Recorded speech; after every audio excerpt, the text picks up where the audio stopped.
जय श्री राधे। द्वादशी को वध जरूर हुआ होगा, लेकिन द्वादशी को कथा नहीं सुननी चाहिए या कथा नहीं कहनी चाहिए, ये बात कभी सुनने समझने में नहीं आई।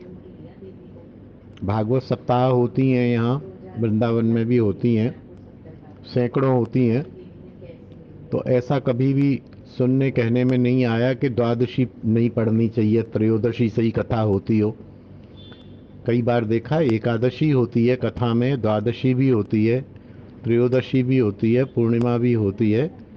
ऐसा किसी ने कहा है तो कहीं से कहा होगा, मैं ये नहीं कहता हूँ वो गलत है, लेकिन जो हमारे आसपास हो रहा है, अच्छे अच्छे अच्युत लाल भट्ट जी की भी कथा सुनी है, पंडित जी की भी कथा सुनी है, तो ऐसा विचार कभी नहीं देखा गया कि द्वादशी बीच में ना पड़े। द्वादशी पढ़ती ही है, एकादशी पढ़ती ही है और कथा होती ही है। एक तर्क और मैं आपको दे दूं। सूत जी व्यास आसन पर बैठे रहे, बलराम जी आए, सबने यथा योग्य खड़े होकर, किसी ने प्रणाम से, किसी ने माला से, कैसे भी उनका स्वागत किया। लेकिन सूत जी इस अभिमान में कि मैं तो व्यास हूं, मैं व्यास आसन को कैसे छोड़ूं, जैसा कि आजकल भी बहुत सारे व्यास करते हैं, ऐसा ही बहुत सारे, क्या सभी करते हैं, मुझे तो आज तक भी ये समझ में नहीं आया। व्यास जी के गुरु जी भी आ जाएं तो वो व्यास जी बैठे रहते हैं, वरिष्ठ वैष्णव आ जाएं तो भी व्यास जी बैठे रहते हैं। व्यास आसन को क्यों नहीं छोड़ना, ये मेरे समझ में अभी तक नहीं आया। तो सूत जी बैठे रहे, जबकि ये कथा भी है। सूत जी बैठे रहे तो बलराम जी को बड़ा क्रोध आया कि ये व्यास पर बैठा है तो ये सूत पुत्र। उन दिनों तो जाति प्रथा भी चलती थी, ठीक है वैष्णव हो गए, कोई बात नहीं है, लेकिन ये मेरे आने पर दुनिया खड़ी हो गई, सब खड़े हो गए, इसने अपना आसन नहीं छोड़ा, तो उन्होंने एक कोई कांटा सा लिया, कुश लिया और मंत्रित करके उनको मार दिया, धड़ाम दो, वहीं उसी आसन पर वो भस्म हो गए।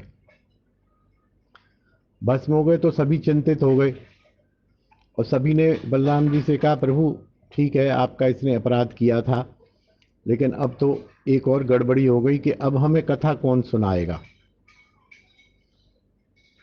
हम कथा से वंचित रह जाएंगे, और ये सूत जी ही जानते हैं कथा श्रीमद् भागवत की। तो बलराम जी को भी लगा कि कोई बात नहीं है, मैं यदि किसी की जान ले सकता हूँ तो जान डाल भी सकता हूँ, और अपराधी को यदि दंड नहीं दिया जाएगा तो अपराध बढ़ेगा।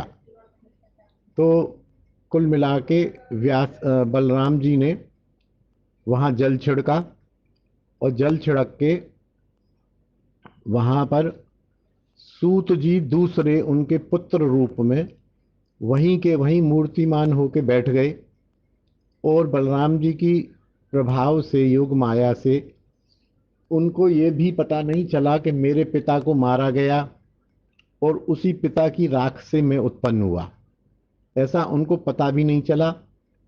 सब लोग वहाँ जो ऋषि मुनि बैठे थे वो भी विस्मृत हो गए सारे, और एज इट इज वो कथा दोबारा से जहाँ उन्होंने छोड़ी थी, दोबारा से, और मेरे अपने अनुमान से जो नए सूत जी, उनका नाम है मैं भूल रहा हूँ, लोमहर्षण रोमहर्षण कोई नाम है ऐसा, तो उन्होंने बलराम जी को प्रणाम किया, प्रणाम करके बैठ गए और कथा सुनाने लगे।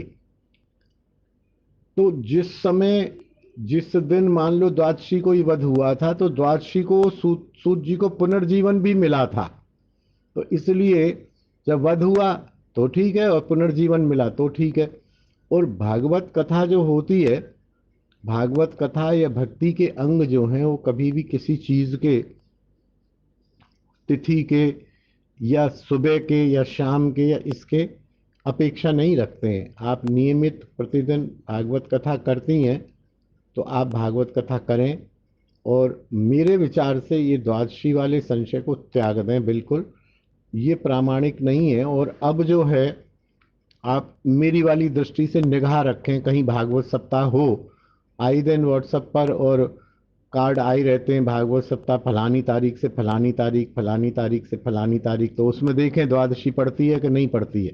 और द्वादशी पड़ती है और वो कथा होती है, तो फिर रोकने का क्या मतलब है? कोई मतलब ही नहीं बैठता है। ये सब क्या होता है कि कहीं कोई, कहीं की बात, कहीं का ईंट कहीं का रोड़ा हो जाता है, या मैं समझता हूँ, मेरी मेरी नॉलेज में अभी तक ये बात नहीं आई है। थोड़ा आप भी वाच कीजिए, और आपको यदि प्रमाण मिल जाए कि द्वादशी के दिन भागवत सप्ताह हो रहा है, आप आंख से ना देखें, कार्ड छपा हुआ तो मिल जाएगा व्हाट्सएप पर, फेसबुक पर भागवत सप्ताह के बहुत निमंत्रण मिलते हैं, उसमें आपको मिल जाएगा। तो क्लियर है कि द्वादशी के दिन कथा होती ही है। और मान लो नहीं होती, ऐसा कोई विचार है, तो इस पर आप पुनर्विचार कीजिए, और मैं भी इस चीज़ को चेक करूंगा कि मैं भी गलत हूं, तो मुझे भी गलती का एहसास हो जाएगा। लेकिन अभी तक की स्थिति में मैंने इस प्रकार का कोई भी आदेश उपदेश नहीं सुना कि द्वादशी के दिन कथा नहीं होगी। और जो कारण बताया, वो कारण तो उसी दिन सूत जी का वध हुआ और उसी दिन सूत जी का पुनर्जन्म हुआ। तो इसलिए भी जब वध के लिए रोक रहे हो तो पुनर्जन्म के लिए खुशी मना के करो। तो ये मेरा मंतव्य ऐसा है। बाकी जैसा आपका हृदय माने वैसा आप निर्णय लें, और थोड़ा और विचार करें, थोड़ा और वॉच करें, ऑब्जर्व करें, देखें और समझें। शास्त्र में मुझे ऐसा कहीं आदेश नहीं मिला है। जय श्री राधे, जय निताई। बोल हरि बोल हरि बोल हरि बोल हरि बोल हरि बोल हरि बोल हरि बोल हरि बोल